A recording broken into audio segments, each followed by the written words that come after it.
Bersama saya, Elvi Susanti, di podcast Alam Bersuara, podcast Dinas Lingkungan Hidup dan Kehutanan Provinsi Bengkulu. Pada hari ini sudah hadir bersama kita Bapak narasumber, yaitu Bapak Adi Yanwar Fadila, SE MAK. Apa kabar Pak? Alhamdulillah baik. Beliau adalah Kepala Bidang Pengelolaan Sampah, Limbah, B3 dan Pengendalian Pencemaran di Dinas Lingkungan Hidup dan Kehutanan Provinsi Bengkulu. Baik Pak Adi, terkait dengan bidang yang Bapak jabati pada saat ini, saya ingin sedikit mengajukan pertanyaan mengenai masalah pengelolaan sampah. Kita tahu ya Pak bahwa sampah itu merupakan permasalahan krusial yang ada di zaman kita sekarang, karena kita tahu apa, dengan bertambahnya jumlah penduduk, maka permasalahan sampah juga menjadi semakin meningkat karena volume sampah juga semakin bertambah. Kemudian juga kalau saya lihat sepertinya kesadaran masyarakat juga masih rendah di dalam pengelolaan sampah, dan masyarakat menganggap bahwa sampah itu adalah sesuatu produk atau barang yang memang sudah tidak bisa dimanfaatkan lagi gitu loh. Jadi memang seperti sesuatu barang yang tidak berguna lagi gitu loh Pak. Nah, menanggapi hal tersebut, ada yang ingin saya tanyakan, yaitu seperti apa bentuk kegiatan pengelolaan sampah rumah tangga dan sampah sejenis rumah tangga yang dilakukan oleh Dinas Lingkungan Hidup dan Kehutanan Provinsi Bengkulu. Silakan Pak. Baik, terima kasih WLP. Pada kesempatan ini perkenalkan nama saya Adi Yanwar Fadila. Alhamdulillah kebetulan sebagai Kepala Bidang Pengelolaan Sampah di B3 dan Pengendalian Lingkungan, terkait dengan yang sudah kami lakukan terhadap masalah sampah yang ada di Kota Bengkulu, terkhusus pada tahun ini kami mencoba merekrut kader lingkungan yang ada di Kota Bengkulu melalui SK Gubernur nomor J141 tahun 2024 tentang pembentukan penyuluh lingkungan di wilayah Kota Bengkulu. Adapun jumlah dari penyuluh lingkungan itu ada sekitar 27 orang yang terdiri dari 22 orang itu sebagai koordinator dan 25 sebagai kader lingkungan. Adapun untuk tupoksi atau pekerjaan mereka, yaitu mereka melakukan pembinaan dan sosialisasi kepada masyarakat, terkhusus di RT-RT kelurahan yang ada di Kota Bengkulu. Dengan adanya pengelolaan sampah ini, diharapkan penyuluh lingkungan itu bisa memberikan gambaran atau solusi dalam mengolah dan memilah sampah agar bisa bernilai ekonomis. Memberikan edukasi juga ya Pak, Edukasi kepada juga masyarakat ya. kepada masyarakat. Jadi mungkin selama ini habitnya untuk sampah-sampah plastik biasanya dibuang tidak sesuai arah, dan terutama untuk yang sampah sejenis rumah tangga biasanya dari sampah dapur itu dijadikan untuk pupuk organik cair. Kompos ya Pak, bisa Ya, untuk kompos. Baik Pak, terkait dengan kader lingkungan yang direkrut tersebut, kira-kira ada mekanismenya nggak? Kalau untuk mekanisme perekrutan itu memang sebetulnya ini kegiatan sudah berjalan dari 2022. Jadi ini kelanjutan dari kegiatan sebelumnya. Jadi memang bertahap. Di tahun 2022 memang kemarin kita melakukan kegiatan yang serupa, cuma kita tidak atau belum menentukan kader-kader lingkungan itu yang memang benar-benar bisa kita gunakan untuk sebagai pendamping di masyarakat. Rentang waktu 2022 sampai 2023 itulah kami bisa mengidentifikasi mana kawan-kawan kader lingkungan itu yang bisa kita rekrut sesuai dengan kinerja selama 2 tahun untuk kita SK-kan oleh Pak Gubernur, itu yang kami jadikan sebagai baik itu narasumber ataupun penyuluh di lingkungan RT yang sudah ditentukan. Seperti itu ya Pak? Iya. Ya? Oke Pak, kemudian kita tahu ya Pak bahwa sampah-sampah yang dihasilkan di lingkungan sekitar kita itu agar juga memberikan nilai manfaat secara ekonomi, ada nggak pembentukan bank sampah yang dikelola oleh kadar lingkungan, kemudian konsepnya seperti apa bank sampah tersebut? Baik, terima kasih Bu Evi, ini pertanyaan yang sangat bagus ya, karena memang terkait dengan bank sampah ini sebetulnya ini goals-nya ya, itu yang target yang ingin dicapai. Jadi terkait dengan pengelolaan sampah yang ada di Kota Bengkulu yang sudah dilaksanakan oleh Dinas Lingkungan Hidup dan Kehutanan ini, salah satunya adalah terbentuknya bank sampah hidup. Dan untuk di RT-RT dari kawan-kawan kadar lingkungan itu selain memberikan edukasi, sosialisasi, cara mengolah sampah, memilah, setelah dipilah itu sebetulnya kan yang menjadi permasalahan setelah dipilih itu sampahnya mau dikemanakan. Nah dari situlah timbul upaya dari kawan-kawan kadar lingkungan itu untuk setiap RT itu ada dibentuk namanya bank sampah unit. Termasuk contohnya di dinas kita juga sudah ada bank sampah unit yang tujuan utamanya adalah untuk bisa memberi atau mengumpulkan sampah-sampah plastik yang ada di lingkungan RT ya Pak ya? Nah, untuk di lingkungan RT itu sendiri memang kemarin kita sudah sepakat untuk setiap RT diupayakan untuk membentuk bank sampah unit. Jadi mekanisme cara kerjanya setelah ibu-ibu itu atau kadar lingkungan itu mengumpulkan sampah plastik, sampah sejenis rumah tangga, itu dikumpulkan dan nanti dari bank sampah hidup akan menjemput ke BSU, ke bank sampah unit. Adapun seperti yang tadi disampaikan terkait dengan bank sampah itu, pada dasarnya kami mengadopsi sistem yang digunakan di bank konvensional, di mana konsep bank itu kan ada nasabah, ada teller, ada administrasinya. Cuman yang sedikit berbeda ini karena kita terkait dengan sampah, jadi pelayanannya kita tidak sama persis. Cuma kita menggunakan sistem dan prosedur yang hampir sama. Makanya di bank sampah itu kami ada juga namanya buku tabungan. Buku tabungan itu gunanya untuk mencatat sampah-sampah yang sudah diolah, sudah dipilah, itu disetorkan ke bank sampah untuk ditimbang, dan setelah ditimbang itu nanti akan dikonversi ke rupiah. Jadi nanti masyarakat juga bisa melihat secara langsung berapa tabungannya yang sudah ada di dalam bank sampah. Seperti kita bank konvensional. Betul, ya? sama persis. Cuman bedanya karena ini mengelola sampah, jadi ya bisa dilaksanakan atau dilakukan sambil lesehan. Karena di situ ada penimbangan, ada pengukuran, ada pemilahan. Setelah dipilah semua, setelah ditimbang baru kita masukkan ke gudang penyimpanan. Nah nanti pada akhirnya bank sampah induk itulah yang akan berbuat. Mungkin seperti itu. Ya, jadi keberadaan sampah di sini ternyata juga menghasilkan secara Ya, ekonomi ya secara Pak, ekonomi ya? sangat-sangat. Ya. Bahkan di satu bank sampah ya tidak perlu saya sebutkan itu ada satu nasabah itu tabungannya hampir 2 juta. Wah, luar biasa. Ya, jadi memang sangat-sangat antusias dari masyarakat, terutama ibu-ibu ya. Jadi kalau melihat sampah plastik, kardus atau segala macam itu dia langsung berebut. Bahkan di salah satu kelurahan itu kebetulan Bu Lurahnya juga sangat kooperatif dan sangat antusias.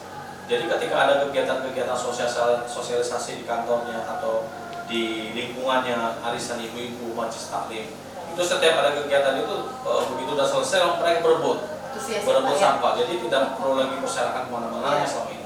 Karena setelah diseriusi itu ada nilai manfaatnya. Di samping itu juga perlu saya sampaikan di sini, di samping bisa dijual, itu untuk sampah plastiknya juga bisa dijadikan untuk kerajinan.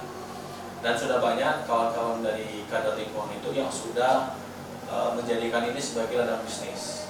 Seperti mungkin produk-produknya sudah banyak ya, terutama di dinas kita itu sudah banyak produk-produknya seperti tempat air mineral, tempat tisu, bahkan Bu Kadis sendiri sudah beberapa tempat yang menggunakan yang terbuat dari sampah plastik seperti dompet, tas laptop. Alhamdulillah beliau sudah menggunakan. Luar biasa sekali. Ternyata banyak sekali ya Pak kegiatan-kegiatan yang sudah dilakukan oleh Dinas LHK terkait dalam pengelolaan sampah. Selain sudah ada bank sampah, unit di setiap RT, ada bank sampah induk juga, termasuk di dinas kita juga sudah ada bank sampah. Kemudian juga keberadaan kader lingkungan ternyata juga sudah banyak melakukan edukasi, sosialisasi kepada masyarakat cara mengelola sampah. Selain bisa dimanfaatkan untuk bank sampah, ternyata juga bisa dimanfaatkan untuk pupuk ya Pak? Pupuk kompos dan pupuk cair tentu saja ya Pak? Ya, POC. Oke. Jadi itu pemirsa beberapa langkah konkret yang sudah dilakukan oleh Dinas Lingkungan Hidup dan Kehutanan Provinsi Bengkulu dalam pengelolaan sampah. Kemudian Pak, ini satu lagi yang saya mau tanyakan, apa tujuan atau goals yang diharapkan Dinas LHK dalam kegiatan pengelolaan sampah ini Pak? Terima kasih Bu Elvi. Jadi pada dasarnya ada tujuan atau tujuan akhir ya goals dari kegiatan pengelolaan sampah ini. Sebetulnya kegiatan ini juga timbul atau ada itu karena ada sebab musababnya. Karena pada medio tahun 2021 itu kebetulan TPA air Sebakul itu kan sempat tonasenya sudah overload ya, sudah overload, dan itu menjadi catatan dari pimpinan kita terutama Pak Gubernur dan Ibu Kadis terkait mencarikan solusi. Dan alhamdulillah melalui dana pokir dari POSI sendiri juga beliau sangat intens terkait dengan kegiatan ini. Dengan dana pokir beliau ada beberapa kegiatan yang alhamdulillah sudah berjalan dan bisa nanti dijadikan contoh atau rules ya. Dan perlu kami sampaikan juga terkait dengan pengelolaan sampah ini, sekarang memang sedang booming ya. Apalagi kami di Dinas LHK juga sudah banyak surat yang masuk terkait dengan minta difasilitasi pendampingan dari sekolah-sekolah, terutama di SMA dan pesantren yang dari Bengkulu. Seperti yang sudah kami lakukan kemarin di SMA 5, dan insya Allah besok kami juga akan melakukan pendampingan juga di SMA 7, dan berikutnya mungkin ada di pesantren Salafiyah. Mudah-mudahan kegiatan ini bisa mengurangi tonase sampah yang ada di Kota Bengkulu terutama, dan mudah-mudahan di kabupaten lain juga bisa mengadopsi kegiatan. Karena pada dasarnya goalsnya ini adalah menyadarkan masyarakat akan pentingnya dalam pengelolaan sampah. Jadi sebelum sampah itu masuk ke TPA, itu sudah diminimalisir di tingkat RT atau di tingkat rumah tangga, terutama dengan ibu-ibunya. Jadi sebelum dibuang ke TPA, untuk yang organiknya bisa diolah menjadi POC, pupuk organik cair, dan untuk dijadikan pupuk organik itu bisa dijadikan atau untuk tanaman-tanaman kita di rumah. Daripada kita beli pupuk kimia dengan mengeluarkan duit, itu sebetulnya bisa dimanfaatkan tanpa kita mengeluarkan duit. Yang selanjutnya terkait dengan sampah organik juga, organik itu bisa dijadikan kerajinan-kerajinan, pupuk UMKM, dan itu bisa menambah nilai ekonomis dan untuk menambah penghasilan ibu-ibu di tingkat RT. Mungkin itu Bu Elvi. Ya, jadi betul sekali ya Pak, manfaatnya banyak sekali. Selain lingkungan kita tetap terpelihara kebersihannya, kemudian sampahnya juga bisa kita manfaatkan dan dapat menambah pendapatan bagi masyarakat. Ya, betul sekali. Oke Pak Adi, mungkin di luar dari tema pengelolaan sampah, tapi masih terkait dengan tupoksi dari bidang Bapak, saya ingin menanyakan mengenai perubahan iklim Pak. Oh ya. Kita tahu ya Pak bahwa perubahan iklim sekarang merupakan permasalahan global yang dirasakan hampir seluruh negara di dunia ini, terutama Indonesia. di mana kita tahu bahwa perubahan iklim ini mengakibatkan permasalahan-permasalahan yang luar biasa, terutama masalah-masalah di bidang hidrometeorologi, yaitu permasalahan-permasalahan yang berkaitan dengan perubahan iklim.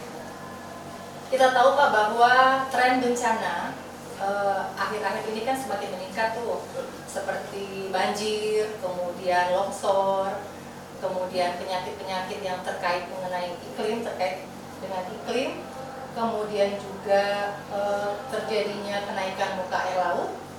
Nah, permasalahan-permasalahan di bidang hidrometeorologi ini keterkaitannya adanya karena perubahan iklim tadi Pak. Nah, perubahan iklim ini bisa disebabkan oleh aktivitas daripada manusia dan juga secara alami. Nah, yang ingin saya tanyakan Pak, akibat dari perubahan iklim yang sudah dirasakan ini, beberapa negara itu berkomitmen untuk bersama-sama menurunkan emisi gas rumah kaca. Nah, untuk Indonesia juga mempunyai komitmen dalam menurunkan emisi gas rumah kaca. Kemudian ternyata pihak dunia, khususnya World Bank, itu memberikan semacam penghargaan atau semacam dana kompensasi kepada negara-negara yang sudah berkontribusi di dalam menurunkan emisi gas rumah kaca, termasuk Indonesia gitu ya Pak ya. Nah, kemudian ternyata World Bank ini memberikan dana karbon ya Pak, dana karbon kepada Indonesia. Terkhusus Provinsi Bengkulu, saya dengar kabar juga mendapatkan ya Pak ya. Betul. Nah, yang ini saya tanyakan terkait dengan dana insentif karbon, bagaimana tindak lanjut dan proses atau progres pelaksanaannya Pak? Baik, terima kasih Bu Elvi. Ini pertanyaan yang memang sering ditanyakan dari kawan-kawan media juga terkait dengan progres insentif karbon atau istilahnya GCF ya. GCF Plus. Memang skema yang awalnya, alhamdulillah kita dari Provinsi Bengkulu kita juga dapat alokasi Bu Elvi ya terkait dengan insentif karbon, nilainya sekitar 11,7 miliar.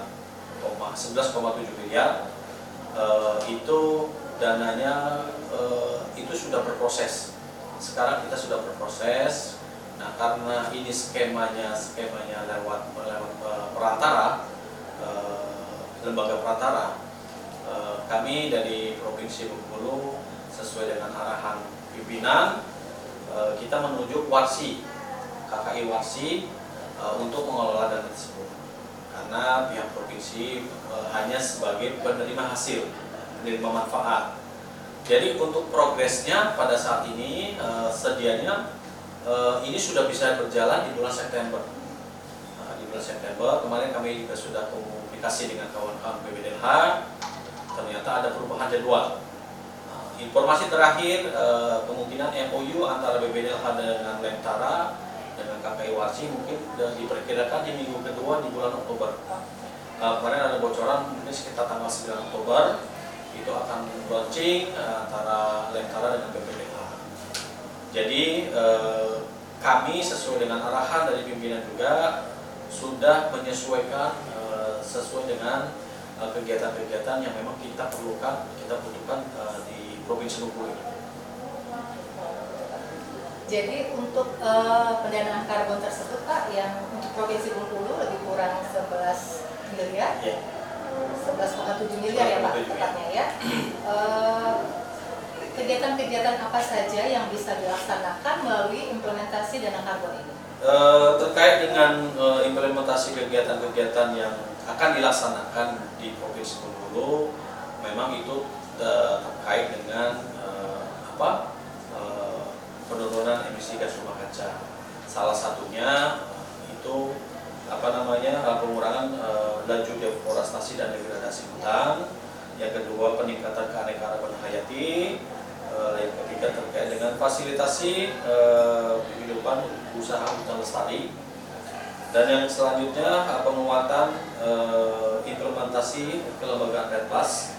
Itu mungkin lebih ke lebih ke sisi dokumen ya atau kelembagaannya. Dan yang kelima terkait dengan penguatan pencapaian implementasi edisi. Itu secara garis besar program. Dan untuk turunan program itu memang ada beberapa kegiatan-kegiatan dan subkegiatan yang nanti akan dilaksanakan di Provinsi Bengkulu, terutama terkait dengan penguatan kelembagaan di KPH. Ada beberapa kegiatan yang nanti lokusnya ada di wilayah kerjanya KPH yang ada di 7 KPH yang ada di Provinsi Bengkulu. Ya, terkait dengan kegiatan yang lainnya terkait dengan kita ada kegiatan penyusunan peraturan daerah terkait dengan masyarakat hutan adat. Yang kedua, yang ketiga terkait dengan smart patrol. Karena memang selama ini kan kita memang dalam hal melaksanakan patroli ini kan agak sedikit terkendala biaya ya. Alhamdulillah dengan adanya dana ini, kegiatan-kegiatan di Dinas LHK Provinsi Bengkulu yang tidak terakomodir dari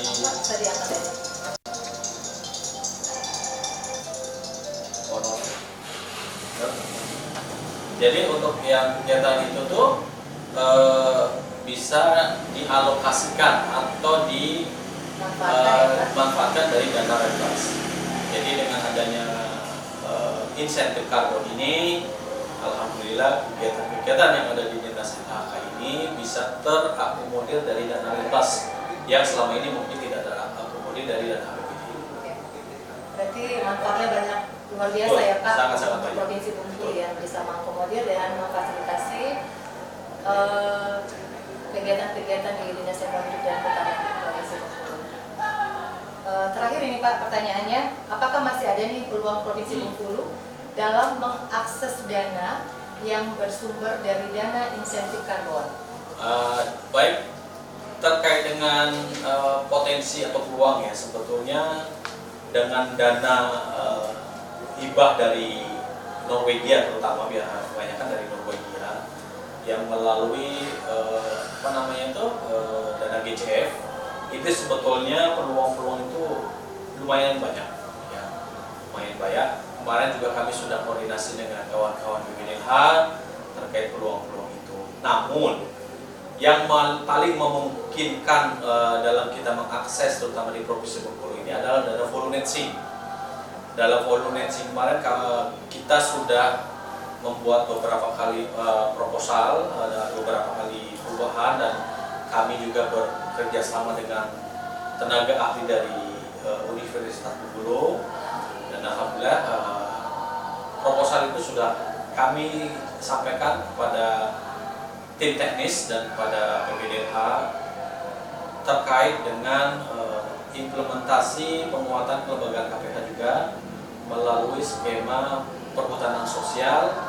Itu kami kemarin mengajukan dana sebesar 24 miliar. Sudah itu kami ajukan itu kalau nggak salah di bulan Maret atau April. Nah, terakhir kami sudah konfirmasi lagi terkait dengan progres proposal kami. Memang kemungkinan ini mereka masih menunggu implementasi dari dana GCF Redpas dulu, karena jangan sampai kegiatannya nanti bertumpang tindih. Jangan sampai sudah diakomodir atau dialokasikan di dana Redpas, ternyata dari volunteering yang akan lagi. Nah, kecenderungan itulah yang diantisipasi oleh kawan-kawan pusat. Setelah selesai programnya Redpas sudah berjalan, baru volunteering bisa disampaikan. Besar harapan kami dengan adanya proposal itu dari volunteering juga bisa masuk ke Provinsi Bengkulu sebesar 24 miliar, itu bisa kita manfaatkan semaksimal mungkin untuk kebutuhan kita. Oke Pak Adi, begitu banyak ya Pak ya peluang-peluang insentif kita yang bisa kita raih dari dana insentif karbon ini. Ya, semoga Pak didoakan Bengkulu mendapatkan kembali bantuan dana insentif karbon sebesar 24 miliar. Baik Bapak dan Ibu, mungkin ini saja yang bisa saya tanyakan kepada Pak Kabid bidang pengelolaan sampah, limbah B3 dan pengendalian pencemaran. Kepada Pak Adi Anwar Fadilah, saya ucapkan terima kasih banyak. Sama-sama. Baik Bapak dan Ibu, itu saja podcast kita pada hari ini.